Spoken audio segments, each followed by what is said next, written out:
This podcast is part of the Democracy Group. Politics, if it takes on too much importance in our lives, can just poison all sorts of things, most especially relationships. And it's not as though there aren't times when the importance of politics will rise because of some great threat or something of that sort. But I do think that we live now in an age where there's just a 24/7 obsession with politics on all sides, and that is healthy. The Village Square, a nervy bunch of liberals and conservatives who believe that disagreement and dialogue make for a good conversation, a good country, and a good time.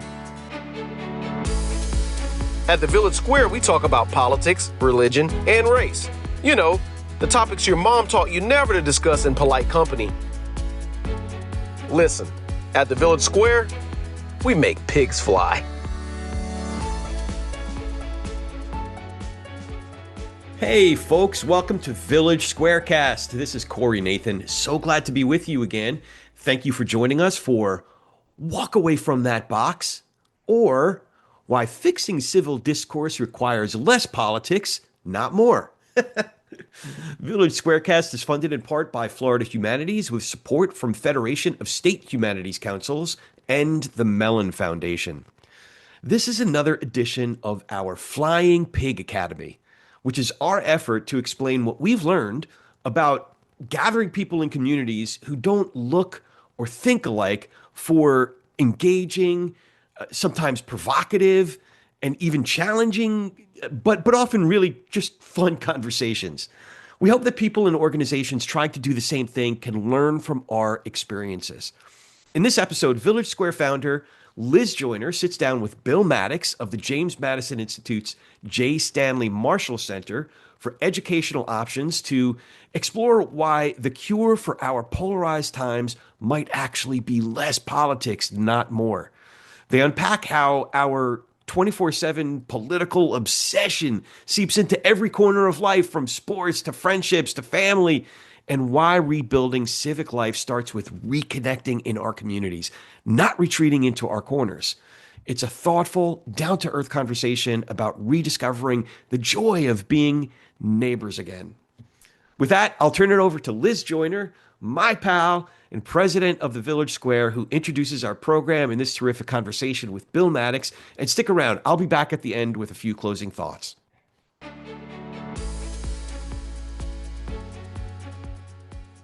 Hi, my name is Liz Joyner. Welcome to Flying Pig Academy at Village Squarecast. It is the newest thing in higher education, and by higher we mean really higher, so you better look up. I am back again with the wonderful Bill Maddox to have another conversation kind of about the inside workings of how we've done what we do at the Village Square. And this particular episode is Walk Away from That Box, or Why Fixing Civil Discourse Requires Less Politics, Not More. Bill is the senior director at the James Madison Institute, the J. Stanley Marshall Center for Educational Reform. And you've given us some history of Mr. Marshall. I wonder if you feel like giving us a little tickler of that. I guess one of the things that I really appreciate most about Dr. Marshall is that he presided over FSU during a really turbulent period back in the late 60s, early 70s, and there was a lot of campus unrest, a lot of it surrounding the Vietnam War. But Dr. Marshall kind of saw a need for giving all sides an opportunity to kind of air their differences and to respect the importance of the First Amendment and free speech rights, and hopefully through giving everyone a chance to be heard, finding then at least the possibilities for folks being able to get along and if not agree, but to be able to disagree agreeably. And so yeah, that's one of the things among many that I appreciate about Dr. Marshall. And that is, what really is our core at the Village Square too. I just finished off having a conversation with some folks at Heterodox Academy, where I'm on the board, we were asked, why do you do this? And it's because I think what you just described is the best idea that's ever Hmm. existed in the history of the world, Hmm. and we're losing contact with it just a little bit these days in our Yeah, quite a extreme bit. environment. And Yeah. so one of the things that this is an idea I've learned from you, what we're going to talk about today, um, it is, and you've been harping on this for a while, is that really what we need is we need less politics, not more politics in our lives. And you're telling somebody who's running an organization that's about politics, it's about getting along in politics. But so I have come over the years to I've had a lot of light bulb moments over the years that going, Bill is right. I think Bill is right. So tell me more about why you think this is true. So I don't come by this naturally in the sense that you might expect someone who would be advocating for less politics, not more, to be someone who just doesn't find politics very interesting, who never really did very well in social studies or government or civic classes or that kind of thing. But no, I mean, I am a nerd. I mean, with a capital N when it comes to all that stuff. I mean, I grew up with a dad who, kind of enjoyed U.S. history and early on got me interested in, you know, presidential races and all kinds of things that as a kid, most, kids my age weren't really into. So I have long had a interest in and at times fascination with all things surrounding politics. But and have worked in government and for different members of Congress and all kinds of things. And even now work in a role that is certainly not politics, but it's politics adjacent or policy adjacent, if you will. And so it's not as though it's not as though I'm advocating for, you know, I'm not a Timothy Leary retread saying, turn off, tune in, drop out, that sort of thing. I want active, engaged citizens. But I guess over time, I have just grown frustrated by the fact that politics, if it takes on too much importance in our lives, can just poison um, all sorts of things, most especially relationships.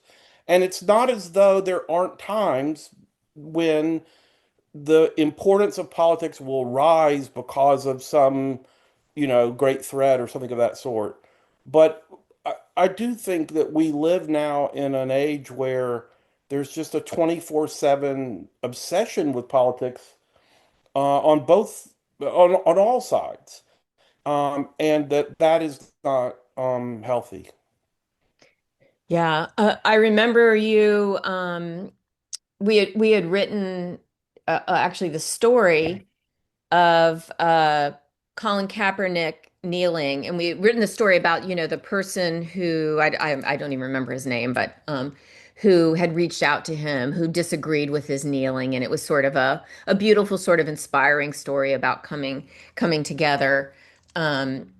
Around difference of opinion. And I remember when we had written that you and I had a conversation about, one of your reactions is, oh, just it wasn't necessarily taking a side. It was, this is in football too now. Like that was a part of life that was some place I could get away from it. Yeah, I think we've often, as Americans, looked to sports or entertainment, movies, art, as opportunities to escape, literature, to kind of escape the day-to-day struggles of life and burdens and frustrations and concerns.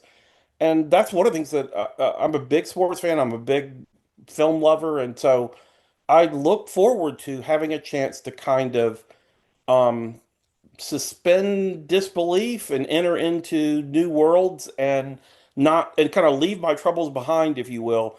And so, yeah, whenever I see um, political expression in places that we don't normally see it or expect it, on whatever side it may come. Um, Even if I agree with the people that are, making their statement, yeah, I do tend to say, what, please, there's something in my mind, and this may show of, deficiencies on my part, on my part in other ways, but I'm like, this is sacred space. This sporting arena or this theater. Don't don't bring things in here that don't belong and that will taint it and will divide people along lines that they ought not be divided. So at least in that moment. Yeah. So that's Yeah. kind of my Yeah. um, frustration with that sort of thing. Well, I come from a football family. My best friend growing up was also has a football family, maybe that was even more serious. And I'm here in DC visiting, and I asked her if she wanted to do something on Saturday, and she said, "Poof, it's Bama. It's a Bama day. Well, it's, Not going to I see mean, you." yeah, that's what I said. I'm very much of that ilk, but my wife is completely opposite. She has no interest whatsoever in sports of really any kind of, unless one of her kids is playing. And so she did go to Yeah. see our boys play when they were involved on baseball teams and things of that nature. But let me say, I love her for that because um, if she were anything like me, I would find myself all the more absorbed. And in some ways, her disinterest in these things means that I can't talk about this all the time around the house because I've got to find other things to talk about. And it means that, I have to cultivate other interests. And Yeah. there's I think in some ways an analogy here, which is to say, for those of us who might be naturally predisposed to want to talk about the front page news, um, all the time, and the latest political gossip, or who's going to win the next presidential nomination, or whatever it might be. I think it can be really helpful to have people in our lives that are important to us who are just the almost complete opposite, and that will pull us out of that world and say, hey, there's a big, beautiful world over here that I'm enjoying. Why don't you come and join me in this non-political space for a while? And Yeah. so, in the same way that my wife does that and pulls me out of my sports obsession, I think we are all benefited when we have people who pull us out of a political obsession. Yeah. Yeah. So, and in fact, it was uh, way after you made that argument with me, and I started to really buy off on it. That I read an article by Eitan Hirsch, who is at Tufts, and he talked about political hobbyism. And in some ways that's, I mean, we so actually backing up just a little bit, we've talked about how politics has sort of risen to the point of being a religion for some of us. It just is all encompassing, and it makes that sort of those relationships that are cross-cutting, that are, that you have in different areas, it makes for fewer of them. And so Hirsch has written about political hobbyism, and actually he assigns it, although I'm not sure I agree with him on this, but he assigns it to more to college educated citizens, uh, which I certainly see it in, which is so that it's basically everything is about politics. They read everything that Mm, happens. They're completely absorbed in it, and yet in some ways are not, in any other than going to vote, in some ways are not even slightly involved in any of the behaviors that actually are engaging in politics, right? Licking envelopes. I don't know if that's a thing anymore.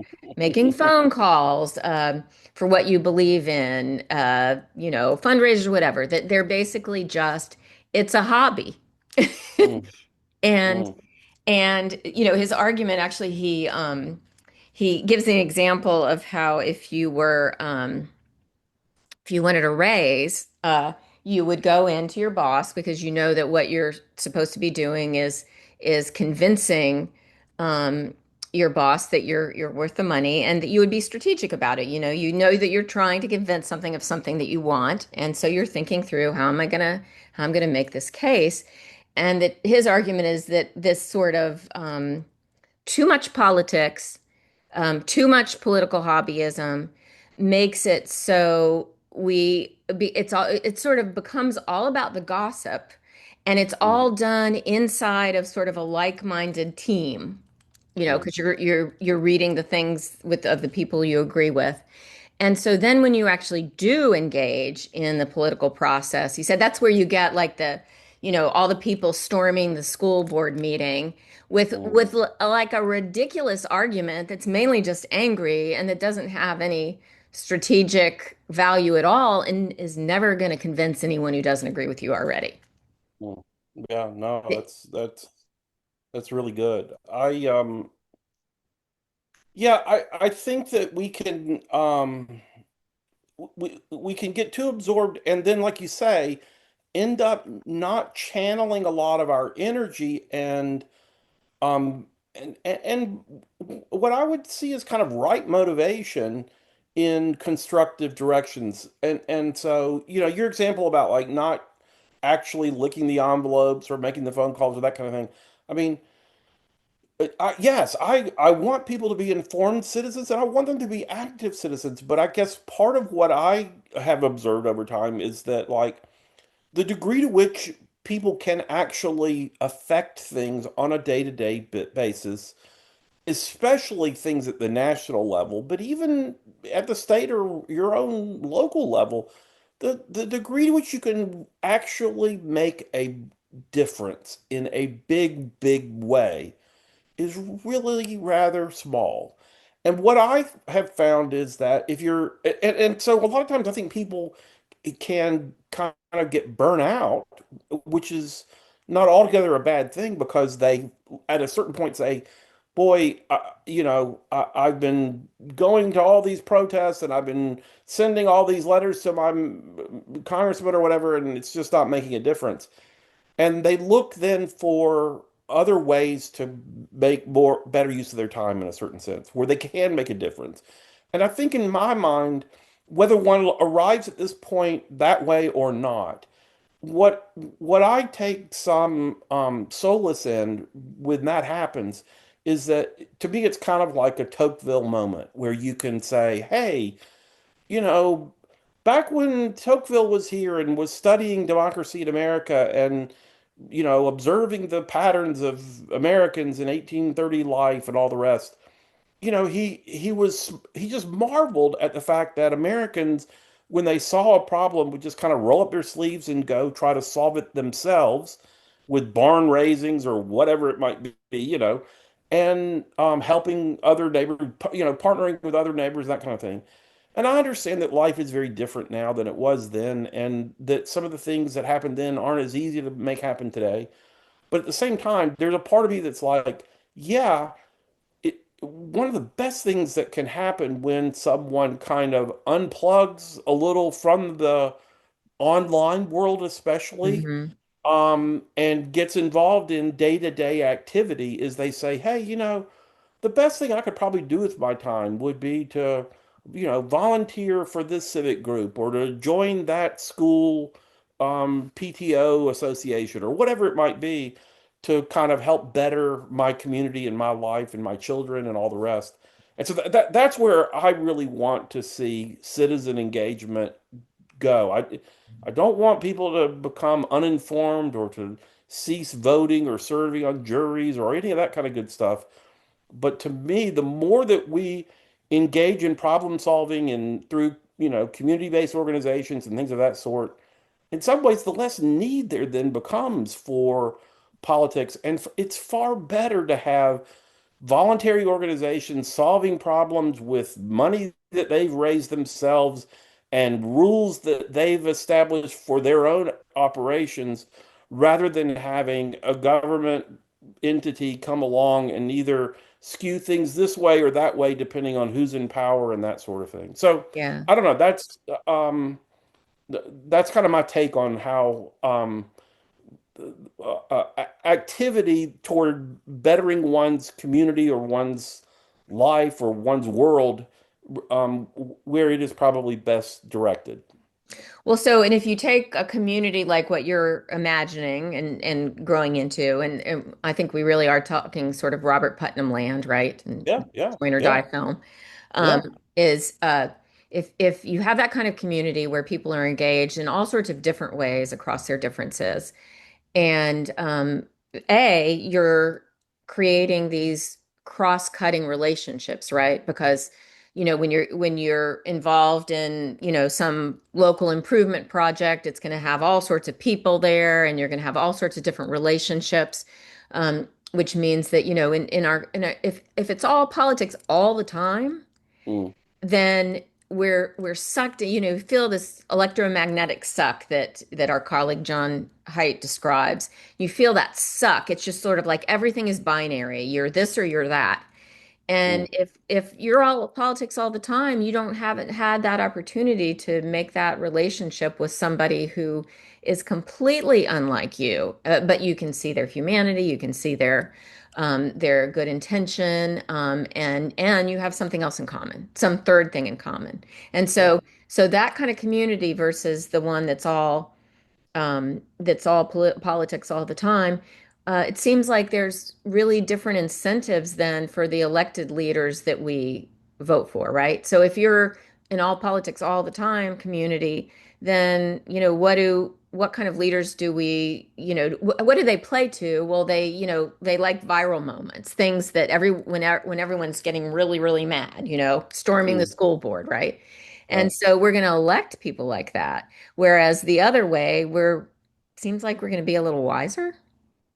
Yeah, listening to you talk reminds me of my friend Randy Hicks up in Georgia, in the Atlanta area, runs a state think tank up there. I know you've met him and interacted with him, and he was honored a few years ago, and I remember him saying in some of the interviews and things that he was doing surrounding the award that was given to him, is that he was kind of making a really interesting distinction between the kinds of traits that we're drawn to in politics versus other kind of civic endeavors. Mhm. And he basically said in politics is all about differentiation and finding what it is that it makes me different from others. Mhm. And this will happen even among, think about like, presidential primaries where you might have 6 or 8 guys running for office who agree 90% of the time on most things, but they're all trying to find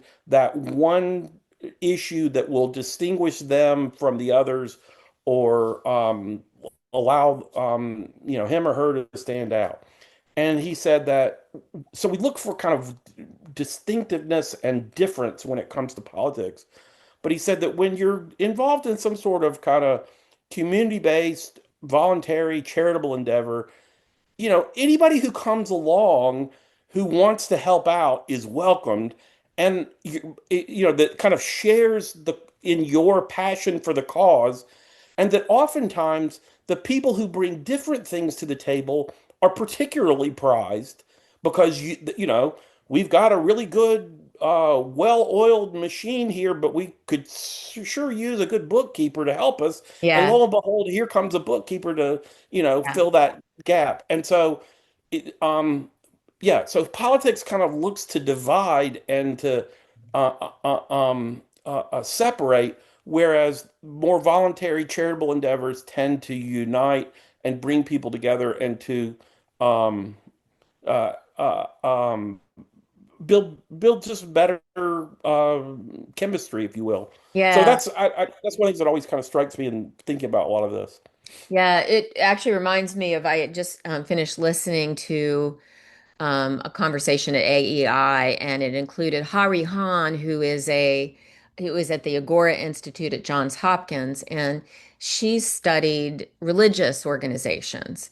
And one of the things that she commented on about how they just were just the most welcoming of differences. They just, yes, please come in, that you just feel this incredible, we want you here just the way you are.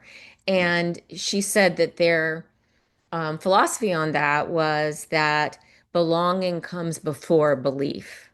Mm. And I think that that is an incredibly, I mean, what you just described kind of flips that. You don't belong until you buy into our beliefs. And so even if all you cared about is even if you came at this cynically from I just want my political side to win, even then, having less politics in your life is a better way to get there, right? Yeah, yeah, yeah. No, that's really, really well said. Because yeah, it's so true that yes, at the end of the day, what we're most interested in is kind of authentic living life the right way, so to speak.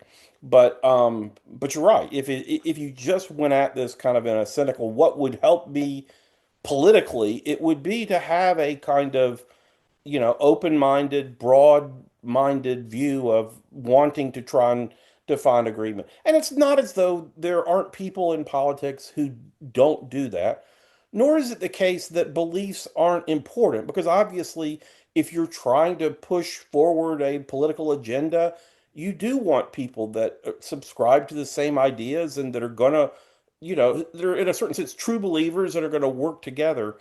Um, but I guess for me, I just want to have those sorts of uh, um, enterprises or endeavors limited in some scope rather than touching everything. Because there's so Yeah. much of life that doesn't have to operate with, kind of political motives or with political direction.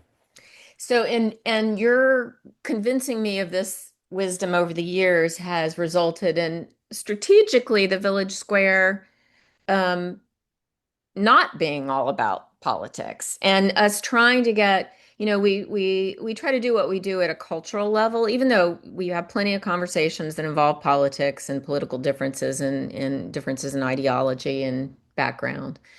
But we try to make it not feel like it's all politics all the time. And part of that is too, again, that I mean, especially in this environment, it's just all politics all the time just makes you not happy. It feels pretty awful.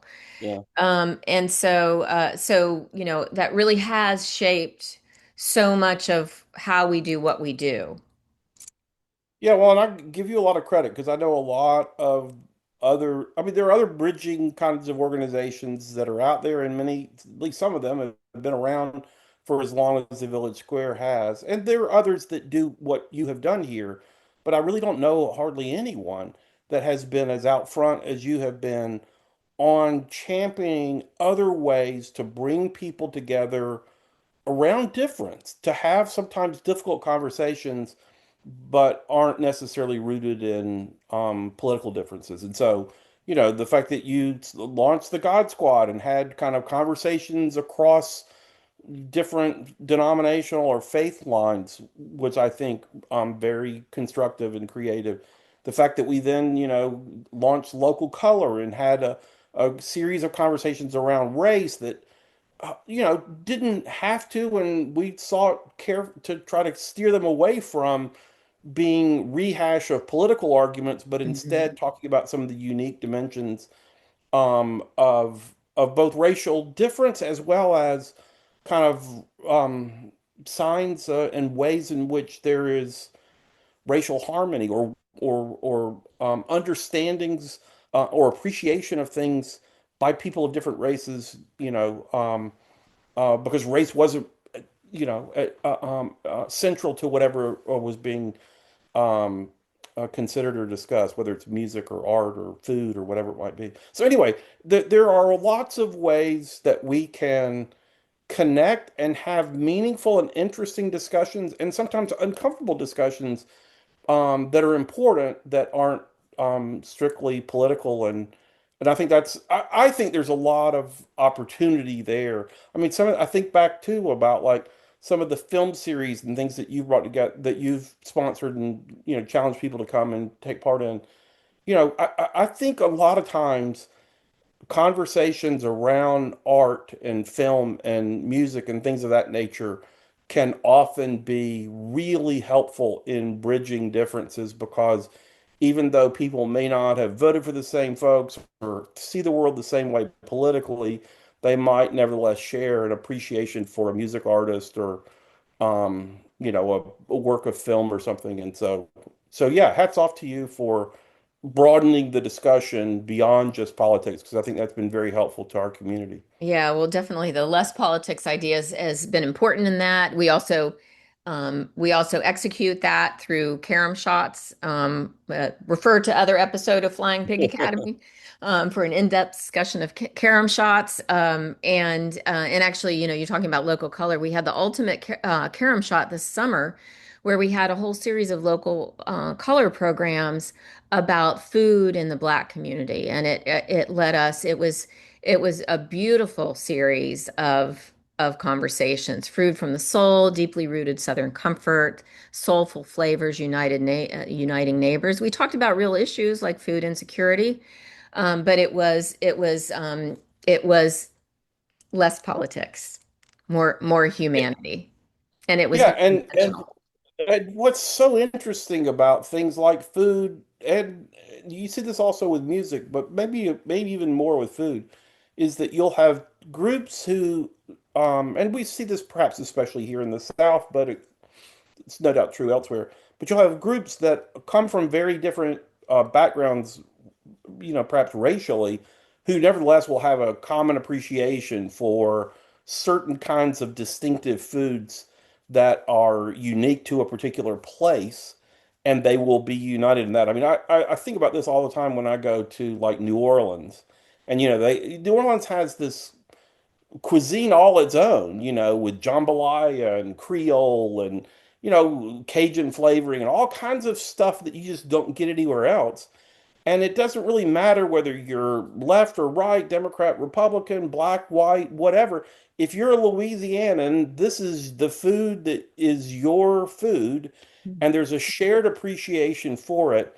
And it's to me, it's a beautiful thing. And that's the kind of thing that, um, you know, I love to see. I mean, we were in New Orleans recently, so that maybe this is kind of on the mind, but we have a niece who's now there working in the city along with her husband, and they were talking about how she was recently invited to participate in one of the crews that puts on a parade during Mardi Gras. And so here, this is a kind of silly example, but maybe not quite so silly example of kind of citizen engagement. But I mean, it's fascinating to see all of the people in the city of New Orleans who every year take part in these parades that they put on for their neighbors and obviously for tourists as well, but largely for their neighbors. And there's all sorts of kind of charity built into it. I think her crew had something to do with like providing shoes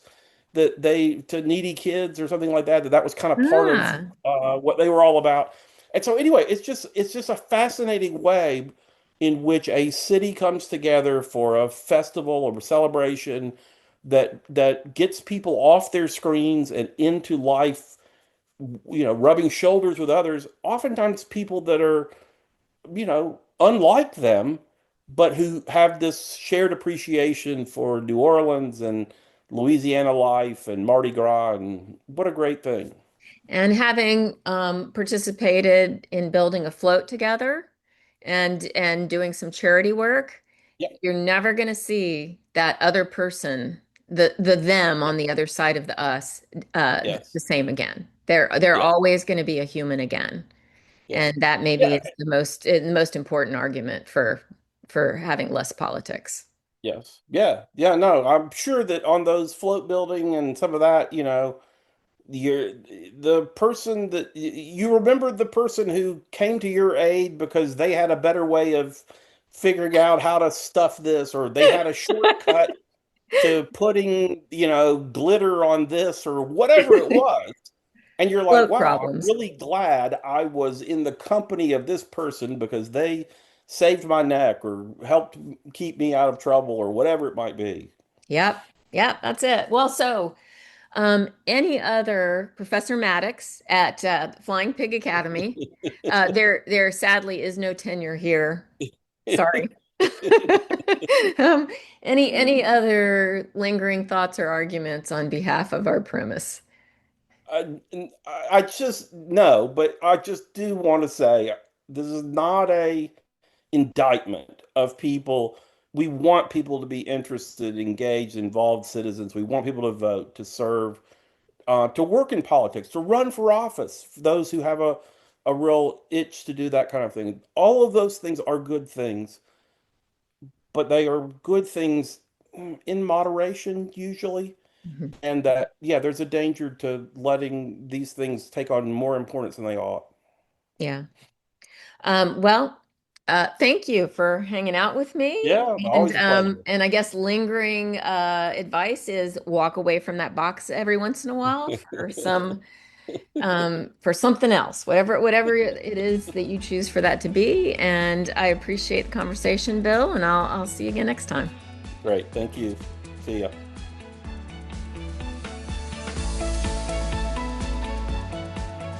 Hey, Corey Nathan back here with you. As always, so much to take from this talk with Liz and Bill. I always love listening in. It feels like I'm in the room with them. They're good friends, and even though I haven't had a chance to get to know Bill, listening to these talks over the summer and now here in the fall, I feel like I'm getting to know him. And the way that they do these talks, it feels like we're all sitting at the table together.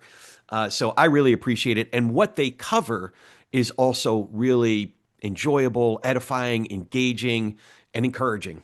All kinds of stuff. So, a few of the things that I took out of this conversation right out of the gate, the whole notion of all sides being able to be heard, finding forums where it's not necessarily about finding agreement or even, I don't know, maybe you can find common ground, but step one is just to allow folks to be heard, whether that's in big formal settings or I found this just in informal one-on-one settings that I have to start with myself. I have to start when I'm getting into one of those conversations that if I'm able to really apply what we've learned from Monty Guzman and David Brooks and the folks who do it so well, of really allowing someone to be seen and heard. There's something endorphins or something. There's something chemical that happens. So that really resonated with me. The notion of all sides being able to be heard, even if you can't find common ground, that's okay. Just step one is being heard and allowing folks to be heard. The whole idea of finding spaces for less politics, not more. Politics seems to invade everything: sports, movies, medicine, everything, just everything. So actively, proactively finding spaces and friends who aren't as politically engaged. That's a good thing. I political hobbyist. I'm certainly a political hobbyist, I guess, because I'm reading about it, talking about it all the time, and it's something that I think about all the time. But it's okay. My wife, for example, she's not as politically engaged. That's good. That's healthy. And then find spaces, get on the little league field or the soccer field or something. Just a sewing club. I don't know, just something. So find some spaces where it's not dominated by politics. Politics seeks to divide, whereas the other thing that was talked about by both Liz and Bill is engaging in problem solving in the community. I was thinking of some endeavors that I'm involved with here in my town. There's a business group that I'm involved with where every year we have working poor in our community. So we do a number of different drives throughout the year: clothes drives during the winter, food drives at different points throughout the year, toys, a toy drive for kids, especially during the holidays. And the folks that are involved in these pushes and these endeavors, there's all different kinds of folks. And I'm sure there are folks that, for example, voted differently. I live in California, that voted differently than me on Prop 50. I'm sure, I'm positive, but that's okay. You know what we're doing? We're finding jackets for kids that are parts of families that aren't as fortunate this time of year when it's getting colder. And ain't it great? We're all connected as a community, all of us, and that's a good thing. That's a healthy thing. It leads to what Liz referred to as cross-cutting relationships. I now have more connecting points with folks who may have voted differently at the top of the ticket or all up and down the ticket on this last election and in coming elections and past elections. That's okay. Or talking about building floats. New Orleans is my favorite city in the world, I got to tell you. Even though I'm a Jersey boy and I'm originally from New York, I'm at a point now where I just love New Orleans, and I love every time I'm there, there's some sort of, they call it a parade. I love the parade. So when you build a float or any kind of charity work together, like I was talking about, the way that I love the way that Liz put it, you'll never see the them on the other side of the us the same again. You can't not see their humanity once you get involved in a charitable endeavor, in a common endeavor to do some good together in your community. Or as Liz's friend once said, belonging comes before belief. So, but the last thing I took is I'm still, it's not like I'm not going to be interested in politics. That just doesn't go away. But the way Bill put it was everything in moderation, including politics in moderation. So with that, it's time to close out today. Please consider joining our members and supporting this programming. You can become a member for just $7 a month or $76 a year, and your business can join for $250. Go to villagesquare.us/donate to join today. That's villagesquare.us/donate. While you're there, sign up for Village Square's newsletter to stay up to date with everything happening at the Village Square. Go to villagesquare.us, again, villagesquare.us. Scroll to the bottom for that sign-up box. There's also a pop-up box when you go to the website, so it's really easy to sign up. You'll get news about all these upcoming events. Village Squarecast is funded in part by Florida Humanities with support from Federation of State Humanities Councils and the Mellon Foundation. Any views, findings, conclusions, or recommendations expressed in this program do not necessarily represent those of our funders. Learn more about Florida Humanities online at floridahumanities.org. We appreciate you listening to Walk Away from That Box, or Why Fixing Civil Discourse Requires Less Politics, Not More. Now, does that title make sense? Why Fixing Civil Discourse Requires Less Politics, Not More. Until next time, we challenge you to reach out with an open heart and mind to someone who doesn't look or think like you. It changes everything. We'll talk to you soon, and thanks so much for listening to Village Squarecast.